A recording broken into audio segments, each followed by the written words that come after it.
পেরিয়ে আজকে সে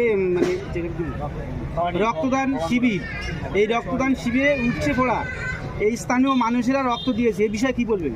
দেখুন, আমরা রাজনীতি দলে এসেছি মানে শুধু রাজনীতি করতে হবে এ ধরনের নয়, ভোটের সময় ভোট চাইতে হবে এরকম ব্যাপার নয়। ভোটের সময় অবশ্যই ভোট চাইবে। সারা বছর সামাজিক কাজের সাথে আমরা যুক্ত থাকি, কোনো শিক্ষা, স্বাস্থ্য, কর্মসংস্থান নিয়ে আমরা অ্যাওয়ার করি এবং কাজে থাকি। আজকে রক্তদান শিবির একটা সামাজিক অনুষ্ঠান, রাজনীতিক ব্যানারে হলেও সামাজিক অনুষ্ঠান। কিন্তু দুর্ভাগ্য আমাদের, আমরা পশ্চিমবাংলার শাসক দল কোন জায়গায় পৌঁছেছে। একজন নটোরিয়াস ক্রিমিনালকে দায়িত্ব দিয়েছে, সে তার এখানে যারা আছে তাদের মাধ্যমে এত সুন্দর একটা প্রোগ্রামকে ভূমিকা করার চেষ্টা করছে।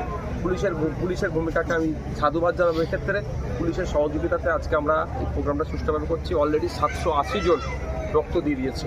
ফলে দেখুন, 780 জন মুমূর্ষু রোগী কিন্তু প্রাণ বাঁচতে পারে ভাঙড়ের রক্তদানের মাধ্যমে। আমাদের মধ্যে কম্পিটিশন হোক না। আমরা 780 জনের এই মুহূর্তে করেছি। তৃণমূল কংগ্রেস শাসকে আছে, তারা 1400 ব্যবস্থা করুক, তারা 1500-এর ব্যবস্থা করুক। এই কম্পিটিশন আমাদের মধ্যে নেই। আমাদের কম্পিটিশন কি করতে দেবো না। এই অন্যায়কে তো মেনে নেবে না মানুষ। আমাদের মানুষ যেমন মেনে নিচ্ছে না, রাজ্যের মানুষও কিন্তু এটাকে মেনে নেবে না। তৃণমূল নেতা মোজাস্তের হোসেন বলছে যে আমরা রাত জেগে ভোট করাবো, আইএসএফ এর বুথে ঢুকতে দেবো না আইএসএফ। কি বলবেন? দেখুন, এরকম অনেক গল্প শুনিয়েছে, সময় কথা বলবে। গণতন্ত্রের চতুর্থ স্তম্ভ সংবাদ মাধ্যমের উপরে বারে বারে আক্রমণ হচ্ছে, এ বিষয়ে কি বলবেন?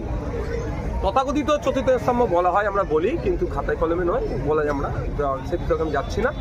প্রথম কথা হচ্ছে, আমি বারবার একটা জিনিস বলে এসেছি, 2021-এ আমরা নির্বাচিত হয়েছি। এখান থেকে শাসক দলের তৎকালীন যারা নেতৃত্বরা ছিল মারধর করেছে, আমাদের গাড়ি ভাঙচুরও করেছে, মিথ্যা মামলাও দিয়েছে, কিন্তু কাউকে প্রাণে মারেনি।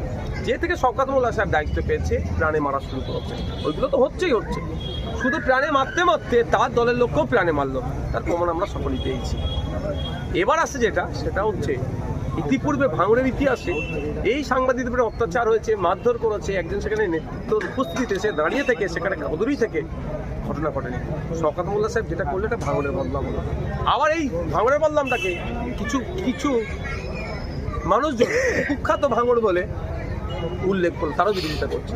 তাহলে বুঝুন, শওকত সাহেব দায়িত্ব পাওয়ার পর থেকে, যদিও এখন তার দলের লোকেরাই বলছে অবজারভার বলে কোনো পোস্ট তৃণমূল কংগ্রেসে নাই, সেই নিয়ে এখন বিতর্ক, সেইখানে যাবো না। শওকত সাহেব যেখান থেকে ভাঙড়ের এন্ট্রি করছে, সেই দেখার পর থেকে নতুন নতুন অন্যায় হচ্ছে, যে অন্যায়গুলোতে ভাঙড়ের সুনামের থেকে দুর্নাম হচ্ছে।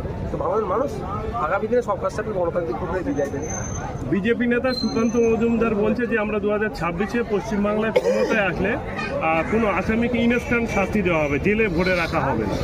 বলো না, উত্তরপ্রদেশের বলে কি হচ্ছে?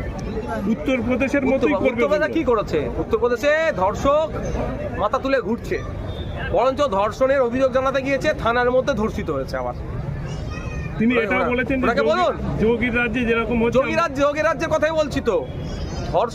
ধর্ষকের বিরুদ্ধে অভিযোগ জানাতে গেছে থানায়, আবার পুলিশ তাকে, সেই মেয়েটিকে ধর্ষণ করেছে। তা সেই পুলিশকে কি করেছে যোগী পুলিশ? সব থেকে বেশি মহিলাদের উপরে অত্যাচারের খবর কোথায় জানেন? উত্তরপ্রদেশে। সারা ভারতবর্ষের মধ্যে যদি মহিলা নিরাপত্তা দিতে ব্যর্থ, গল্প শোনাচ্ছে। এখন যে রাজ্যগুলোতে আছে, সেই রাজ্যতে কি করছে? শওকত মোল্লা বলছে যে নওশাদ সিদ্দিকী এতদিন দেখছিলাম ভোটার আত্মহত্যা করছে এসআরের জন্য, কালকে দেখলাম মুর্শিদাবাদের বিএলও আত্মহত্যা করলো। দেখো, বিএলওদের উপর অত্যাধিক চাপ দেওয়া হচ্ছে, এটা আমি মেনে নিতে পারি। আমি দেওয়ান থেকে বলছি যে বিএলওদের উপর চাপ কমানো হবে। বিএলওদের উপর সাধারণ মানুষকে বলেছি বেশি প্রেশার ক্রিয়েট করবেন না। তারা নির্দিষ্ট সময়, যত সময় আসবে ফর্ম দিয়ে যাবে, ফর্ম নিয়ে যাবে এবং ফর্ম সাবমিট করবে। কাজ তাদের হচ্ছে। একাধিকবার বাড়িতে যাওয়ার কথা বলছে, এটা টাইম দেওয়া দরকার ছিল। এই দায়িত্ব নির্বাচন কমিশনের উপরে বর্তায়। ভাঙড়ের শওকত মোল্লা দায়িত্ব পাওয়ার পরে এই রক্তদান শিবির আয়োজনে গুলি চলেছে, এমনই অভিযোগ উঠেছিল এবং সোশ্যাল মিডিয়ায় ভাঙড়ের নামটাকে বদনাম করা হচ্ছে। এবং আপনি ভাঙড়ের বিধায়ক, কি বলবেন? আমি ভাঙড়ের বিধায়ক হিসাবে দেখবেন অনেক ক্ষেত্রে আমি চুপ থেকে যাই, কারণ আমি বলা মানে বেশি বড় করে খবর হবে। এই যে অন্যায়টা করলো গেটটা ভেঙে, আমি কিন্তু একটা মুখ খুলিনি। কেন? আমি বলা মানে রাজ্যের বিভিন্ন প্রান্তে যাবে যে ভাঙড়ে রক্তদান শিবিরের গেট করতে দিচ্ছে না, তাহলে ভাঙড়কে খারাপ নজর করে দেখবে। আর ওই নটোরিয়াস ক্রিমিনালদের নেতৃত্বে যে হিংসাটা হয়েছে, হিংসা চাপার জন্য, এটা তো রাজ্যের মানুষ সৃষ্টি করছে, যেখানে যেখানে খবর পৌঁছাচ্ছে এবং তৃণমূলের আন্দোলন নাকি এটা নিয়ে চর্চা হচ্ছে, এটা উচিত হয়নি। তো চাপা দেওয়ার জন্য বোমগুলির গল্প শোনাচ্ছে। পুলিশ ইনভেস্টিগেশন করুক। দিদির দুধ একটা অ্যাপস বার হয়েছে, সেখান থেকে সাবধানে। আমি একটা কথা বলবো, কোনো জায়গায় ডেটা দেবেন না। ডেটাটা তো সব থেকে কিমতি চিজ। দিদির দুধ হোক আর দাদার আপনার যেই হোক না কেন, কারো আমি অনুরোধ করবো, কোনো এই ধরনের ডেটা কেউ দেবেন না, যেটা হচ্ছে কিমতি জিনিস।